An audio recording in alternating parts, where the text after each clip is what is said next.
on high for several hours, you would end up being able to plate an analogy something like this. There was a father, deeply mature and fiercely responsible, who loved his children so much he would die for them. And he took them out into the yard because he wanted them to enjoy all the beauty of creation. And he noticed with delight that some of them simply wanted to lay on their backs in the grass and watch the sky. Some of them wanted to sit beneath a tree and read a book. Others set up easels to paint. Some found games that they could play together. Others wanted to build a fort. And all was well. The father loved all of his children equally. But if any one of them was in trouble and cried out to him, he would hear them and he would go to them. The father knew that it was possible someone might try to climb over the fence and steal one of his children. He also knew it was possible that a snake could get in the yard and try to bite one of his kids. He even knew that someone might try to throw a bomb over the fence and hurt his children. He knew this, but he was there in case anything happened. On the other hand, if the children just had normal struggles, if they made a mistake or had a hard time doing something or even got in a squabble with each other, he just kind of let them be because he knew it was good for them. This is how they're going to grow and develop and learn and become mature and build character. It's how they're going to forge their identity and purpose, their sense of belonging and importance for maximum joy, and that's really all he wants for them. The challenge of the children is going to be looking back to confirm for themselves that the Father is indeed there with them. He hasn't gone away. He hasn't abandoned them. He's right there. So every once in a while they look back. They want to see his face.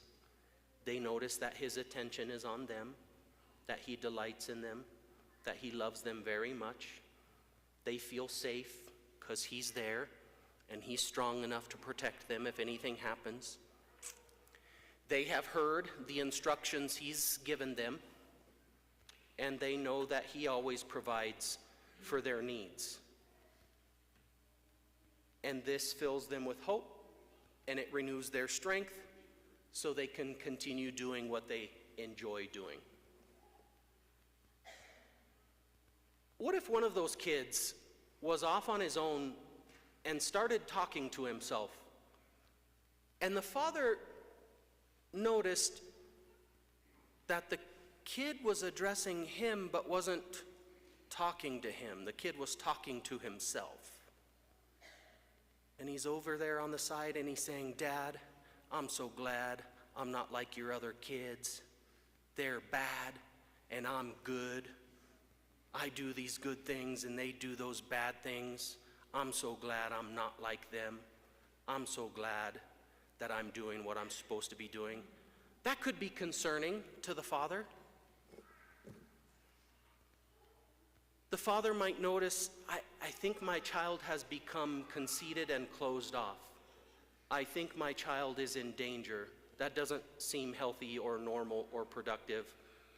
So the father might call out to the child. The father might even draw close to the child. The father might even send some of the other kids to try to break him out of whatever this is he got himself into.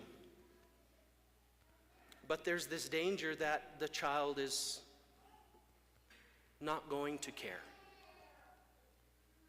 What if there's another kid and he's playing and he gets busy and he forgets to look at the father and he doesn't remember that the father has dinner on the stove, and so noticing his hunger, he makes a mud pie and he starts to eat it.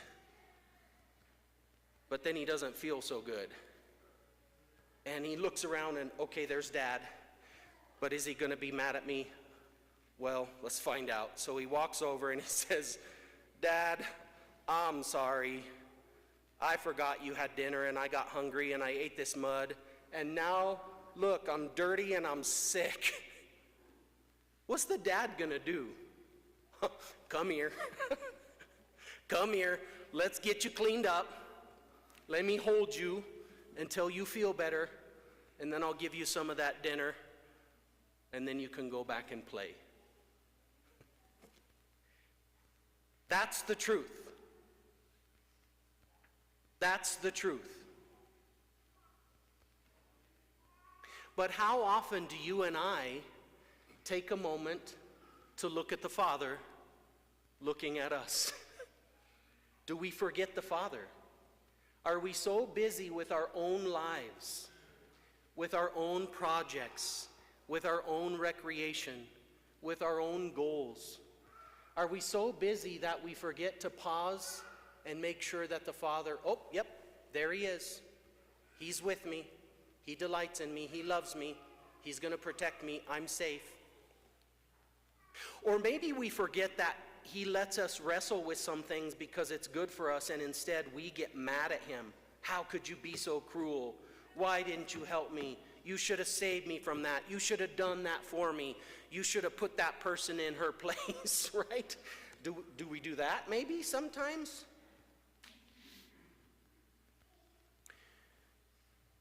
In the spiritual classics of the Catholic tradition, this would be called something like abandonment to divine providence, or practicing the presence of God, or the heroic minute, or the duty of the moment. Many different holy men and women have called it different things, but it's the same dynamic. Whoever we are, wherever we are, whatever we're going through, are we constantly turning back to the Father to receive his gaze of love, to be filled with hope because of his presence, to be strengthened knowing that he is going to protect us if anything truly evil tries to hurt us? Do we continue coming back to the Father? Is this how we live? Or do we try to live our own way without him? Do we forget about him? Do we forget about what he has said? Do we forget how he provides for our needs and take something else? It's very easy to do.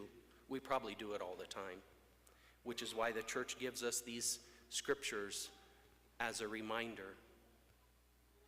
Because the other part of the analogy is, eventually, the Father's going to call all the children back inside to live happily ever after. And it is his great hope that all of them will choose to go with him. He knows some won't, but he hopes they all will. When the time comes, he's going to call them home.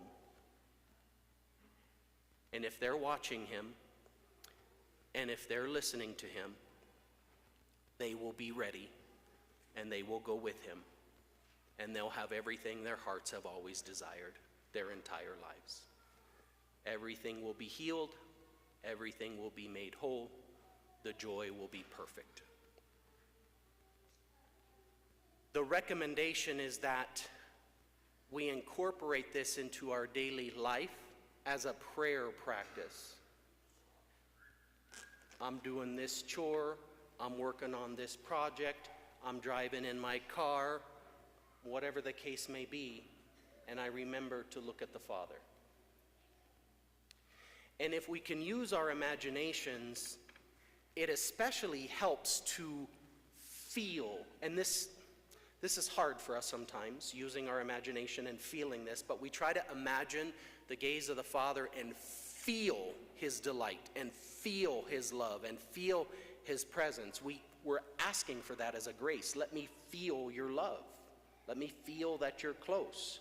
And we try to feel it because that heals us and that strengthens us. That's what's good for us, that connection, to actually be convinced that it's true and have a real experience of it. But our imaginations are not always reliable and can even betray us. So if you want, if you prefer, use the crucifix. What did Jesus tell us? If you have seen me, you have seen the Father. And so we're going through something, and we need some help, and we gaze at the crucifix, and we believe, of course the Father is with me. Of course the Father loves me. Of course the Father delights in me. Of course the Father is going to help me. Of course the Father is going to do battle with my enemies to rescue me. Of course, because that's who he is and that's what he does. That's my Father, and I'm his child, and I'm going to keep doing that so that when it comes time to go home with him forever, I will be ready.